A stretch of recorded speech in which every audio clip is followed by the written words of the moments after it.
Hi అండి. మా అత్తయ్య గారు నేను 4 రోజుల యాత్రలకైతే బయలుదేరాము. రాత్రి మా ఊర్లో బస్ ఎక్కితేంటి ఉదయానికల్లా యాత్రలో మొదటి దర్శనంగా రాయగడ మజ్జిగౌరమ్మ తల్లి ఆలయానికైతే తీసుకొచ్చారు. ఇది ఇంకా ఆంధ్ర దాటిన తర్వాత అండి ఒరిస్సాలో ఉంటుంది. విజయనగరానికి దగ్గరలో ఉంటుందండి. అమ్మవారైతే చాలా బాగా ఉన్నారండి. చూడ్డానికి కళ్ళు సరిపోనంతగా ఉన్నారు. చాలా మహిమగల అమ్మవారండి. మేము కూడా దర్శించుకోవడం ఇదే మొదటిసారి. మీరు ఎవరైనా ఈసరికే దర్శించుకుని ఉంటే చాలా సంతోషం.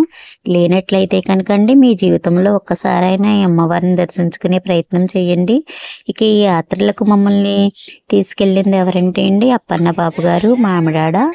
ఆయన యాత్రా బస్ వేసి తీసుకెళ్తుంటారండి. ఆయనతో వెళ్ళడం అంటే చాలా సంతోషంగా అనిపిస్తుంది. ఎందుకంటే అండి చాలా కేర్ఫుల్గా చూసుకుంటారు. ఆహారం కూడా స్వయంగా వండించి పెడతారండి. అందువలన ఆయనతో వెళ్తే మనకి ఒక చుట్టాలు బంధువులతో ఉన్నంత కేరింగ్ గానే అనిపిస్తుందండి. అందుకని ఇంకా మగవాళ్ళ తోడు లేకపోయినా మా అత్తయ్య గారు నేను ఆయన యాత్ర వలన బయలుదేరామండి. డబ్బులు కూడా చాలా రీజనబుల్ గా తీసుకుంటారండి. ఏడుకొండలవాడ వెంకటరమణ గోవింద గోవింద గోవింద గోవింద గోవింద గోవింద గోవింద హరి. మజ్జిగౌరమ్మ దర్శనం అయిపోయిన తర్వాత తిరిగి ప్రయాణంలో వంటలు చేయడం కోసం ఒక చోట అయితే ఆపారండి. అక్కడ శివాలయం కూడా ఉంది. ఈసారి మా యాత్రా బస్సులో ఉన్న వాళ్ళందరూ కొప్పవరం గ్రామస్తులు, సత్సంగం వాళ్ళండి.